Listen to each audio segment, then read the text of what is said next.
Hello, good morning everyone. My name is Shubham Jagdish and welcome back to my YouTube channel. तो बहुत दिनों बाद आज हम लोग कॉमर्स का अगला चैप्टर पिकअप करने वाले हैं। अगला चैप्टर है बेटा ऑर्गेनाइजिंग, और इसमें से बहुत सारा सिलेबस ऐसा है जो कट कर दिया गया है। तो अब हमें क्या क्या पढ़ना है वो मैंने यहाँ पे क्लियरली मेंशन कर रखा है। इस चैप्टर में हमें पढ़ना है meaning, importance and steps of organising. Meaning, importance and steps of organising ये हम लोग एक साथ पढ़ने वाले हैं। देन हमें स्ट्रक्चर ऑफ ऑर्गेनाइजेशन के अंदर पढ़ना है line, then line and staff, functional, divisional, formal, informal. लेकिन याद रहे इनकी केवल मीनिंग पढ़नी है, ठीक है। केवल मीनिंग सिलेबस में है। लास्ट ईयर तक बहुत सारा इसमें पोर्शन था जो हमें कवर करना पड़ता था। फिर हमें पढ़ना है डेलीगेशन का मीनिंग एंड इंपॉर्टेंस, और फिर लास्ट टॉपिक जो हमें पढ़ना है decentralisation versus centralisation. This is centralisation versus decentralisation. Alright, class इतना कम सिलेबस कर दिया गया है कि अगर अभी भी हमारे 100% कॉमर्स में ना आए तो बहुत मुश्किल है भाई कॉमर्स में 100% लाना।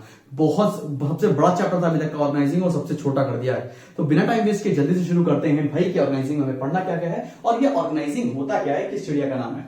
Organising is a process of defining, that means explaining, then grouping the activities of an organization so as to establish authority relationship among them। आपने एक बड़ा काम करना है, बड़ा प्रोजेक्ट उठाया है, ठीक है, उसको डिवाइड करके ग्रुप्स में बांट के काम को करवाना, और उसका अथॉरिटी रिलेशनशिप या काम पूरा हुआ है कि नहीं पूरा हुआ है इसके बारे में पता लगाना ऑर्गेनाइजिंग है, ठीक है। इसी को हम लोग पढ़ने जा रहे हैं। पहला पढ़ते हैं इसके अंदर इंपॉर्टेंस। इंपॉर्टेंस से पहला पॉइंट क्या है बेटा, स्पेशलाइजेशन।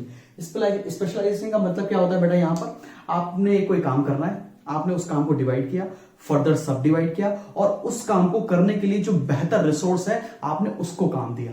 सो उससे क्या हो जाएगा, जो आपको काम करना था वो एक स्पेशलाइज्ड टास्क फोर्स ने किया, तो आपके काम की जो एफिशिएंसी और इफेक्टिवनेस है वो इंक्रीज हो जाएगी। नेक्स्ट पॉइंट क्या है, ऑप्टिमम यूटिलाइजेशन ऑफ रिसोर्सेस। क्योंकि एक एक्सपर्ट आदमी एक पर्टिकुलर एक्टिविटी को परफॉर्म कर रहा है तो इस केस में रिसोर्सेस कम से कम वेस्ट होंगे। आगे है coordination and cooperation. Coordination and cooperation को समझने के लिए ऐसे समझते हैं कि मान लेते हैं एक बड़ा सा, मान लेते हैं एफएमसीजी कोलगेट का डिवीजन है, कोलगेट का प्रोडक्शन करते हैं। अब कोलगेट में कई सारी यूनिट है, एक प्रोडक्शन वाली, एक पैकेजिंग वाली, तो आपस में कोऑर्डिनेट कैसे करेंगे और कोऑपरेट कैसे करेंगे, ये सारी चीज भी हमको ऑर्गेनाइजिंग सिखाती है। आगे बढ़ते हैं training and development of personnel. क्योंकि हम लोगों को इनिशिएटिव करने का मौका दे रहे हैं, क्योंकि हम लोगों को अथॉरिटी डेलीगेट कर रहे हैं, काम करने को बोल रहे हैं, उससे जो हमारे एम्प्लॉइज हैं उनकी ट्रेनिंग भी होगी और ओवरऑल डेवलपमेंट भी होगा, ताकि हमारी जो वर्कफोर्स है वो एकदम अपडेटेड हो जाए। लास्ट है अडेप्टेशन टू चेंज। भाई आपको अगर थोड़े सालों पहले का एग्जांपल बताऊं, 1990s की बात है। एक कंपनी हुआ करती थी चेतक, सॉरी जिसकी पल्सर आती है बजाज, और बजाज का मेन प्रोडक्ट था चेतक। मतलब वो स्कूटर्स बनाया करते थे, और एकदम से मार्केट में ट्रेंड आ गया भाई मोटरसाइकिल्स का। लेकिन क्या करें, अभी तो वो चेतक स्कूटर इतना ज्यादा प्रोडक्शन यूनिट में था कि भाई वो मोटरसाइकिल पर कैसे चेंज हो जाए। लेकिन एक को रातों रात 2-3 महीनों के अंदर जो बजाज कंपनी थी उसने कई सारी कंपनी के साथ टाई अप किया और अपने आप को एकदम नई विंग में डेवलप कर लिया, नए जमाने की नीड के हिसाब से अपने आप को चेंज कर लिया। That is adaptation to change. इसीलिए वो मार्केट में सर्वाइव कर पाई, और उसकी जैसी बहुत सारी कंपनी, जैसे एलएमएल कंपनी हुआ करती थी वो बंद हो गई। आपने इसके ऊपर भी केस स्टडी पढ़ी होगी कि एक पहले कैटरपिलर कंपनी हुआ करती थी, और कैट की जैसे, या आज की डेट में जैसे एक एग्जांपल दूं मैं आपको रियल लाइफ, तो पहले एक फोटोस्टेट की जेरोक्स कंपनी हुआ करती थी, आज की डेट में जेरोक्स कंपनी नहीं रहेगी, कैनन ही कंपनी है। तो इस तरह की बहुत सारी केस स्टडीज हैं जो ऑर्गेनाइजिंग के बारे में हमको बताती हैं। कभी टाइम मिला तो उसके ऊपर एक अलग सा वीडियो बना के मैं आपको बताऊंगा भी। चलिए आगे बढ़ते हैं। इंपॉर्टेंस आई होप क्लियर हो गया होगा। मैंने यहाँ पे केवल 5 पॉइंट लिखे हैं, बिकॉज हमारी स्ट्रेटजी ये है कि 5 4 3 के हिसाब से हम लोग पढ़ रहे हैं। 5 + 4 = 9, 9 + 3 = 12।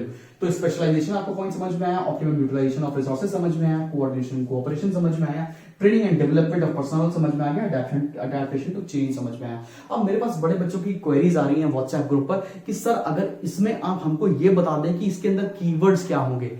अभी साइड हेडिंग तो मुझे याद हो जाती है, लेकिन अंदर का जो कीवर्ड्स है वो मुझे नहीं पता होता है कि मैं क्या लिखूं। तो इसके लिए बेटा मैंने एक इनिशिएटिव स्टार्ट किया है, slowly and gradually it will pick up.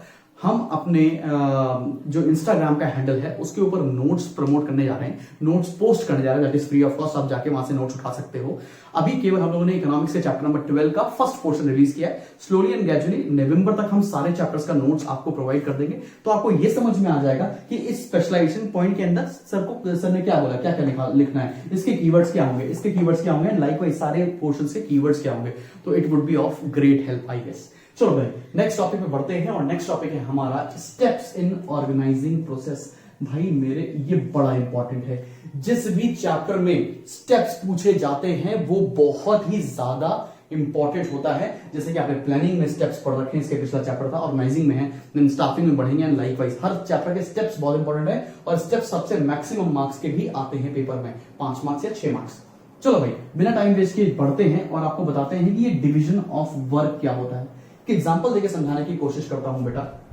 मान लेते हैं आपकी एक कंपनी है जो वेडिंग का काम करती है, वेडिंग प्लानर्स है, ठीक है ना। एग्जांपल के लिए मैं आपको बोल दूं OBZ वेडिंग प्लानर्स, ठीक। तो जो OBZ कंपनी है वो दूसरों की वेडिंग प्लान करती है। अब उसके पास एक टीम है 50 लोगों की या 100 लोगों की टीम है। तो उसने क्या किया, सबसे पहले एक वेडिंग करने के लिए जितने डिफरेंट वर्क थे उसको डिवाइड किया। पहला स्टेप क्या है, डिवीजन ऑफ वर्क। कि भाई ऐसा करते हैं, डेकोरेशन का काम टीम ए को दे देते हैं, और उसके बाद फूडिंग का काम टीम बी को दे देते हैं, सर्विस का काम टीम सी को दे देते हैं, लाइकवाइज डिवाइड कर दिया। उसके बाद क्या किया उसने, ग्रुपिंग ऑफ जॉब्स की। ग्रुपिंग जॉब्स मतलब क्या होता है, जो सिमिलर टाइप की एक्टिविटीज हैं उनको क्लब करके एक डिपार्टमेंट बना दिया, जो अलग टाइप ऑफ एक्टिविटीज है उनको क्लब करके अलग डिपार्टमेंट बना दिया। तो इसे बोलते हैं ग्रुपिंग ऑफ जॉब्स। थर्ड है असाइनिंग ड्यूटीज। असाइनिंग ड्यूटीज का मतलब क्या है भाई, जब हमने जॉब्स को, जैसे मैंने बताया ना कि भाई काम है हमारा वेडिंग का, पूरा वेडिंग करानी है, हमने जो फूडिंग डिपार्टमेंट है उसको ग्रुपिंग किया, मतलब उसको हमने पूरी वेडिंग को हमको प्लान करना है, उसमें एक छोटा सा डिपार्टमेंट है फूडिंग। फूडिंग को मैंने असाइन कर दिया एक पर्टिकुलर आदमी को। तो 3 स्टेप समझ में आया आपको, पहला डिवीजन ऑफ वर्क, दूसरा ग्रुपिंग जॉब्स, और तीसरा असाइनिंग ड्यूटीज। लाइकवाइज डेकोरेशन के काम को मैंने किसी और बंदे को असाइन कर दिया, लाइकवाइज मैनेजमेंट के काम को मैंने किसी और बंदे को डिजाइन कर दिया, सर्विस के काम को किसी और बंदे को डिजाइन किया। डिवाइड किया पहली चीज, ग्रुप किया दूसरी चीज, और असाइन कर दिया तीसरी चीज। अब आगे बढ़ते हैं delegation of authority. Delegation of authority का मतलब क्या होता है कि मैंने आपको ये अथॉरिटी भी दे दी कि भाई आपको जैसे मर्जी चाहो वैसे काम कर सकते हो, मगर you will be responsible for it. तो इसे बोलते हैं delegation of authority and responsibility. यहां पर हमारी बुक पर डेलीगेशन ऑफ अथॉरिटी लिखा है, तो मैंने डेलीगेशन ऑफ अथॉरिटी का मतलब समझ में आया। मैंने आपको जैसे टीम ए से बोला भाई फूडिंग का काम तेरा है, तुझे ही देखना है, तो मैंने उसको अथॉरिटी दी है कि फूडिंग का काम तुम अपने तरीके से देख सकते हो। ऑलराइट, आगे बढ़ते हैं and coordinating activities. Coordinating activities का मतलब क्या होगा, भाई बहुत सारी एक्टिविटीज हो रही है एक पर्टिकुलर ऑर्गेनाइजेशन में, तो आपको कोऑर्डिनेट भी करना पड़ेगा। ये नहीं कि भाई शाम के 7 बज गए हैं और बारात आने वाली है, अभी खाना नहीं बजा या डेकोरेशन नहीं हुआ, तो साथ साथ आपको पूरा कोऑर्डिनेट भी करना पड़ेगा कि कितना कितना काम हर एक डिपार्टमेंट ने कर लिया है। तो आपको समझ में आया, मैंने एक लेम सा एग्जांपल लेकर समझाया, आई होप आपको समझ में आने की कोशिश, समझाने की पूरी कोशिश की है।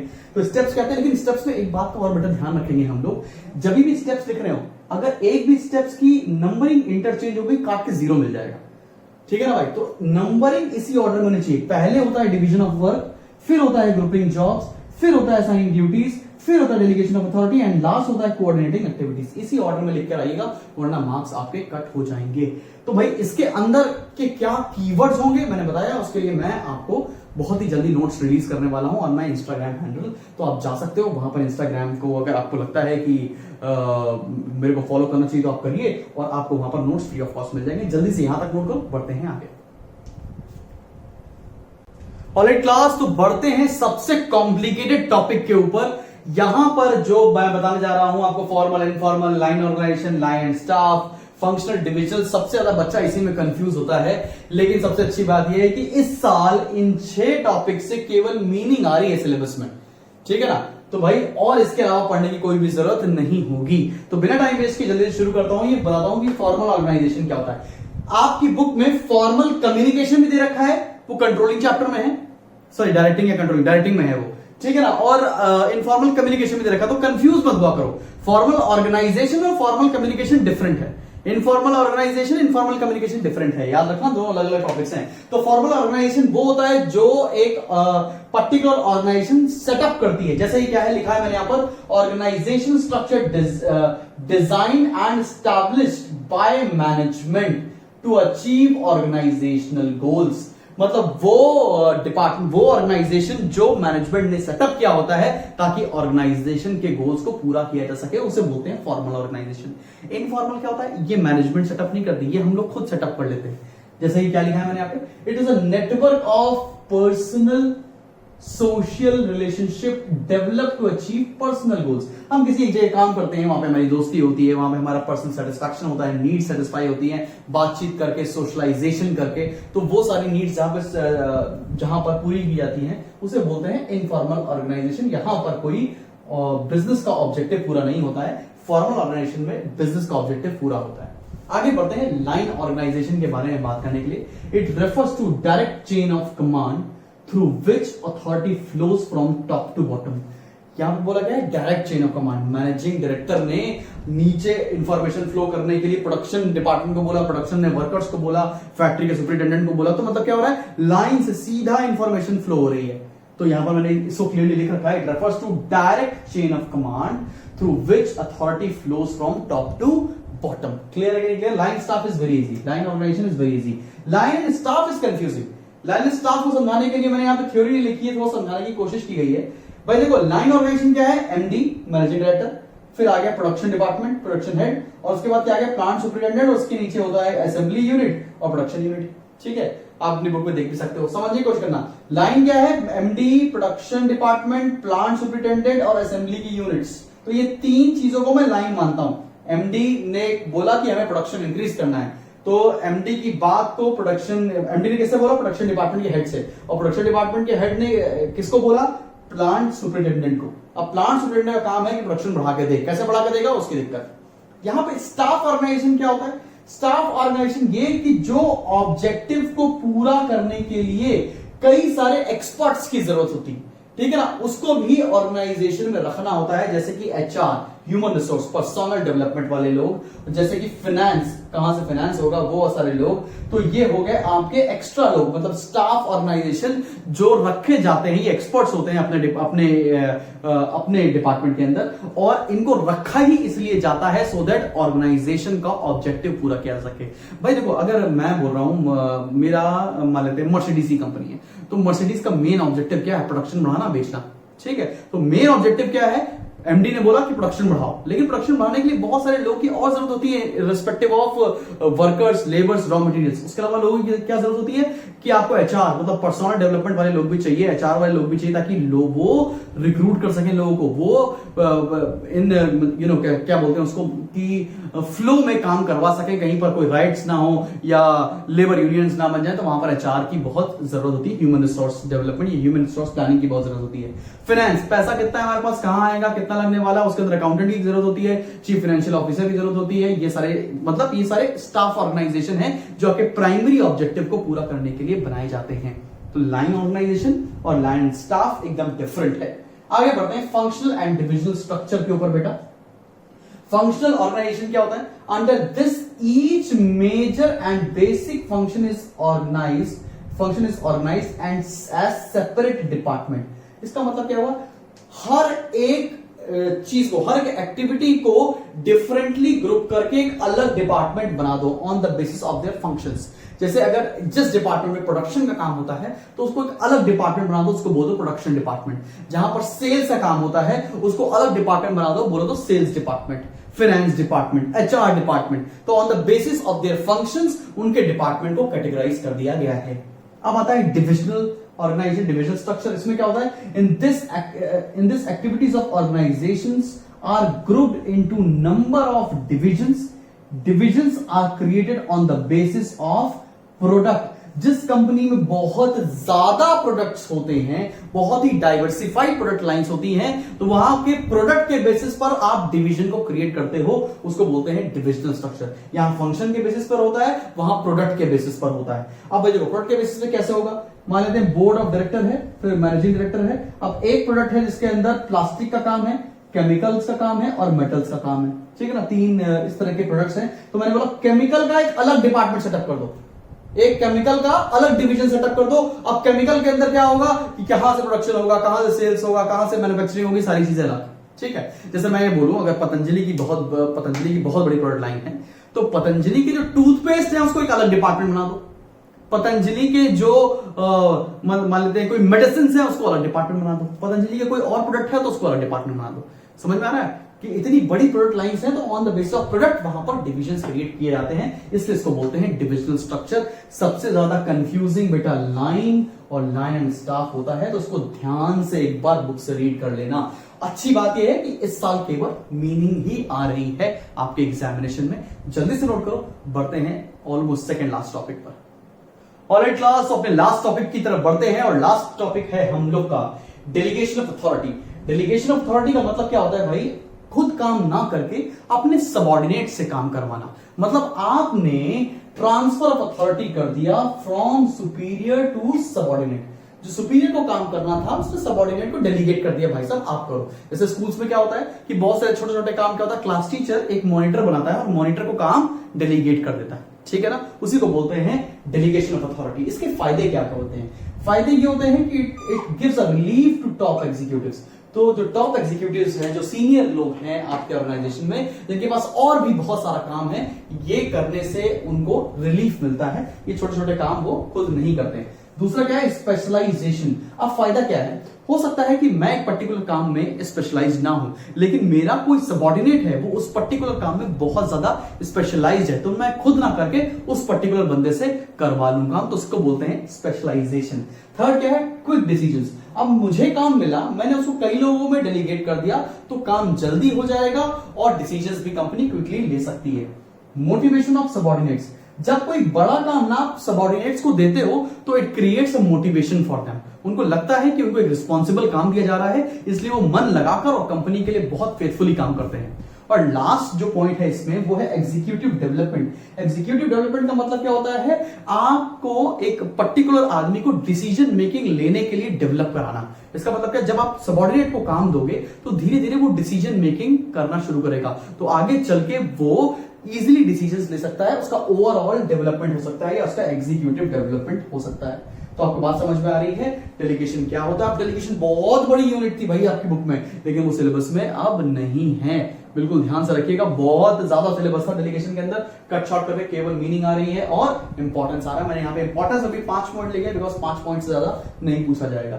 आगे बढ़ते हैं और लास्ट टॉपिक की तरफ, यह है हमारा सेंट्रलाइजेशन और डिसेंट्रलाइजेशन। अब आपको समझाता हूं सेंट्रलाइजेशन का मतलब क्या होता है। सारी अथॉरिटी या मेजर काम केवल एक के पास होना। मतलब मान लेते हैं कोई ऑर्गेनाइजेशन है XYZ, वो सारी डिसीजन मेकिंग पावर उसका केवल ओनर करता है, तो उसको बोलते हैं सेंट्रलाइजेशन। डिसेंट्रलाइजेशन का क्या होता है? मतलब कि आपने डिसीजन मेकिंग पावर दूसरों के हाथ में भी दे रखी है, तो आपने उसको डेलीगेट कर दिया है, उसको डिसेंट्रलाइज कर दिया है। क्लियर है? क्लियर? तो यहां पर लिखा है concentration of authority at top level of management and centralization is generally suitable for a small organization. बहुत ही बड़े ऑर्गेनाइजेशन के ऊपर सेंट्रलाइजेशन लागू नहीं हो पाता है। डिसेंट्रलाइजेशन क्या होता है? Dispersal of authority at all levels of management. मतलब आपने अथॉरिटी दे रखी है कि अपने हिसाब से आप डिसीजंस ले सकते हो, and this type of organization is suitable for large type of organization. अब भाई ऐसा नहीं है कि अगर मान लेते हैं अंबानी के चेयरमैन मतलब ओनर्स एक तरह से मान लो तो मुकेश अंबानी, अब मुकेश अंबानी हर डिसीजन खुद ही ले रहे हैं, ऐसा नहीं है। उन्होंने डेलीगेट कर दिया, उन्होंने डिसेंट्रलाइज कर रखा है। और एक छोटे से ऑर्गेनाइजेशन के अंदर हर डिसीजन एक टॉप लेवल अथॉरिटी लेती है, मैनेजमेंट ही ओनर ही लेता है, उसको बोलते हैं सेंट्रलाइजेशन। तो इनका ये बेसिक डिफरेंस है, और भी बहुत सारे डिफरेंस दे रखे हैं जो आप एक बार बुक से रीड कर लेंगे। भाई ये चैप्टर बहुत बड़ा था, मैं बार बार बोल रहा हूं, उस चैप्टर को बहुत कट शॉर्ट कर दिया गया है। तो मैंने कोशिश की है कि जल्दी जल्दी मैं आपको ये चैप्टर का ब्रीफ दे सकूं, मीनिंग बता सकूं, थोड़ा थोड़ा एक्सप्लेन करने की कोशिश भी करूं। इसके नोट्स में बहुत जल्दी अपलोड कर दूंगा इंस्टाग्राम हैंडल पर अपने।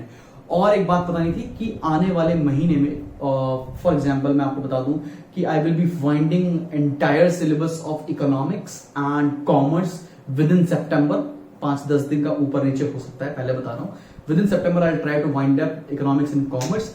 Bye October I will be starting with accountancy. मैं अकाउंटेंसी इतना लेट इसलिए स्टार्ट कर रहा हूं बिकॉज बहुत सारे अमेंडमेंट्स आने हैं, इसीलिए वेट कर रहा हूं, ठीक है ना। हो सकता है और सिलेबस कट शॉर्ट हो जाए, तो अक्टूबर से बैक टू बैक आपके अकाउंटेंसी के वीडियोस आएंगे। और मैं आपको बताऊं तो अक्टूबर से लेकर नवंबर तक मैं खत्म भी कर दूंगा अकाउंटेंसी का सारा सिलेबस।